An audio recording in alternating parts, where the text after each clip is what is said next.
Bismillahirrahmanirrahim. Assalamualaikum warahmatullahi wabarakatuh. Alhamdulillahirrahmanirrahim. Wabillahi nasta'in wa ala buni dunya wadin wa ala alihi washabihi ajmain. Pertama-tama kita panjatkan puji dan syukur kehadirat Allah Subhanahu wa taala bahwasanya kali ini kita tetap diberikan kesehatan, tetap diberikan nikmat iman, nikmat Islam. Salawat serta salam tetap tercurah limpahkan kepada bimbingan kita Nabi besar Muhammad SAW, kepada keluarganya, sahabatnya, tabiatnya, dan kita selaku umatnya hingga akhir zaman nanti. Amin ya rabbal alamin. Pertama-tama saya mohon izin pada Bapak dosen, Pak Sofian Reji Haryadi MPD, dan rekan-rekan semua selaku dosen pengampu Pak Sofian dalam mata kuliah pencegahan dan penanganan cedera olahraga. Oke, kali ini saya akan mempresentasikan salah satu materi dalam PPCO tersebut. Baiklah, kita langsung saja kepada materinya.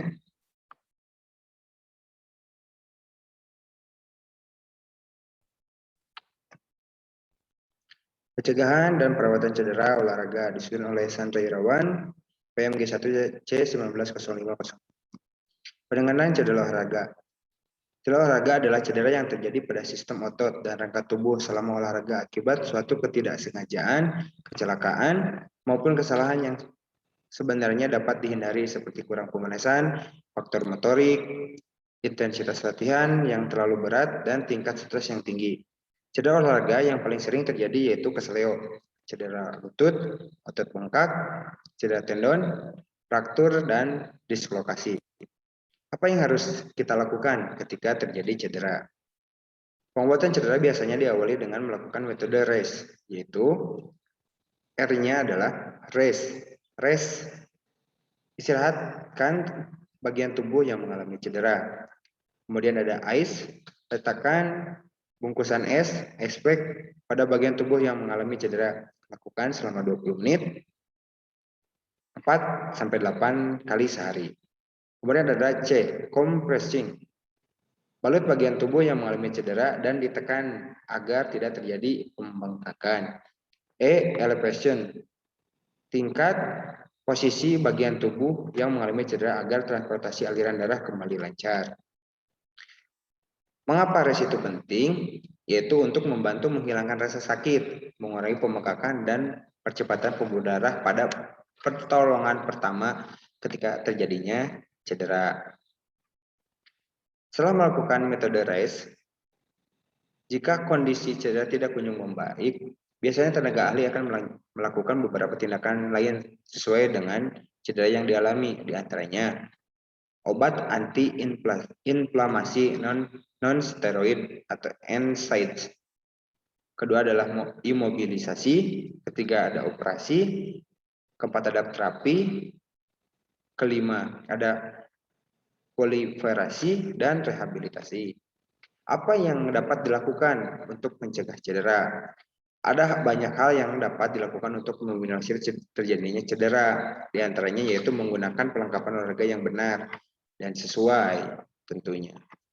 Contohnya, yang minim sekali adalah sepatu. Lakukan pemanasan dengan baik sebelum melakukan olahraga. Biasanya pemanasan ini hanya sekedar asal-asalan.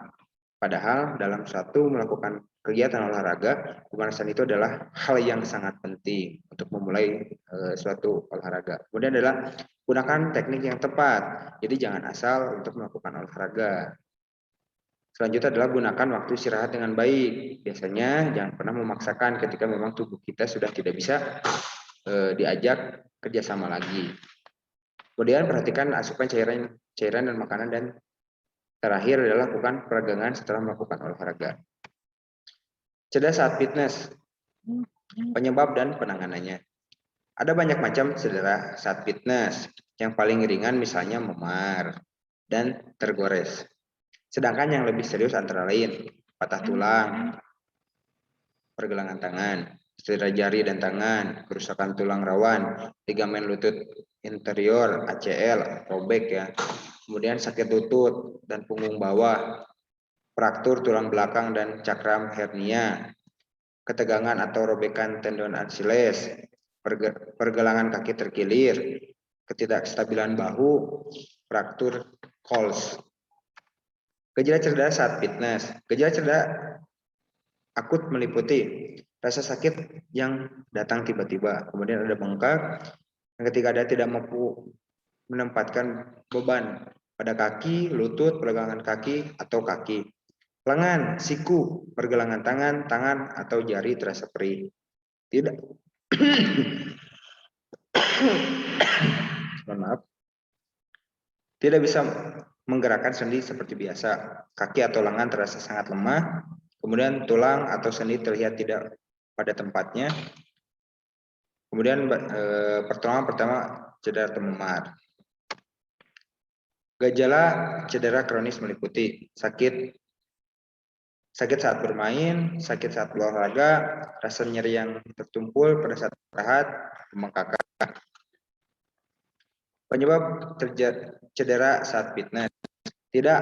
Pertama, tidak atau kurang melakukan pemanasan, mengulangi gerakan yang sama berulang, tidak mengetahui penggunaan alat fitness, tidak beristirahat di sela-sela olahraga, memaksa tubuh terlalu keras atau terlalu cepat, melakukan olahraga yang terlalu berat dan tidak sesuai dengan tingkat kebugaran, tidak menggunakan peralatan yang tepat, pelatih kebugaran kurang cakap, alat fitness yang rusak. Biasanya orang-orang yang memang kurang mengerti atau misalkan hanya sekedar untuk ikut-ikutan fitness, biasanya hanya sekedar melakukan saja.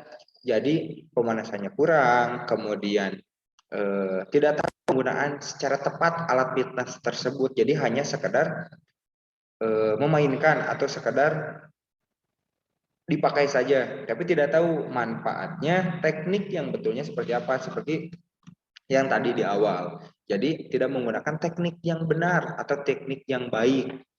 Makanya mungkin bisa saja terjadi pada saat fitness. Kemudian diagnosis cedera saat fitness, pertama pemeriksaan fisik, sinar X, tes pencitraan seperti MRI, CT scan, dan ultrasonografi. Perawatan cedera saat fitness.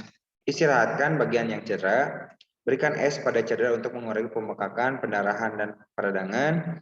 Pasang kompres perban untuk meminimalkan pembengkakan. Jika memungkinkan, tempatkan bagian tubuh yang cedera lebih tinggi daripada tubuh untuk mengurangi pembengkakan, misalnya berbaring dengan kaki bertumpu pada bantal. Obat antiinflamasi non-steroid. Sebagian besar cedera saat fitness akan sembuh dengan sendirinya dalam 4 minggu atau lebih. Pencegahan cedera saat fitness. Yang pertama, melakukan pemanasan dan pendinginan, melakukan peregangan untuk mencegah cedera otot, berkonsultasi dengan dokter untuk mengetahui jenis olahraga yang aman bagi Anda. Gunakan peralatan dengan tepat, pastikan peralatan tidak rusak. Dengarkan tubuh, karena tubuh biasanya memberikan sinyal ketika tidak mampu menahan beban olahraga yang dipaksakan. Bila merasa sakit atau tidak nyaman, segera beristirahat. Tidak berolahraga dulu ketika badan tidak. Kapan kita harus ke dokter? Mengalami nyeri dada selama atau setelah berolahraga. Ada tulang yang patah, sendi tampak keluar dari posisinya, Anda mengalami cedera parah atau pendarahan, kemudian ada cedera saat fitness yang dampaknya ringan bisa jadi serius. Oke,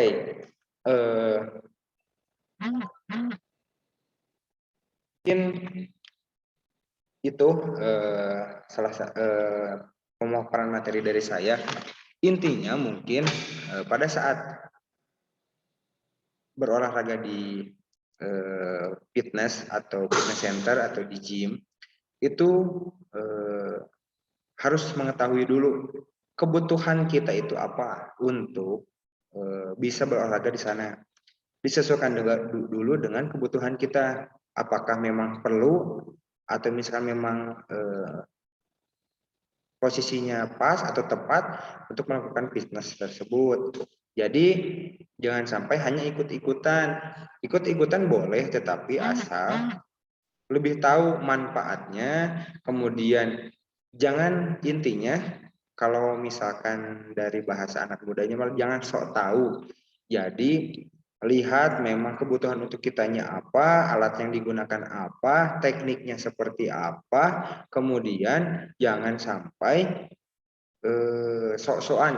Jadi harusnya bebannya ringan dulu, bertahap, ini langsung ke yang berat. Jadi ototnya kaget yang akhirnya akan menimbulkan cedera. Itu mungkin dari apa namanya kesimpulannya.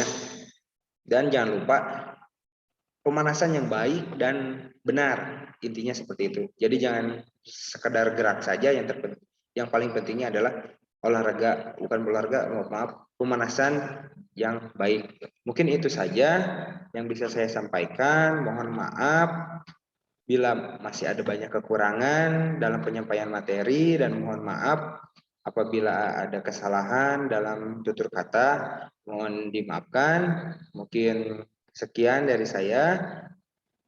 Mudah-mudahan kita tetap dalam keadaan sehat, dalam lindungan Allah Subhanahu wa taala, tetap kuat iman, kuat Islam, dan kuatkan imun tubuh. Mudah-mudahan kita bisa bertemu lagi di pertemuan-pertemuan berikutnya. Terima kasih dari saya. Billahi taufiq wal hidayah. Wassalamualaikum warahmatullahi wabarakatuh.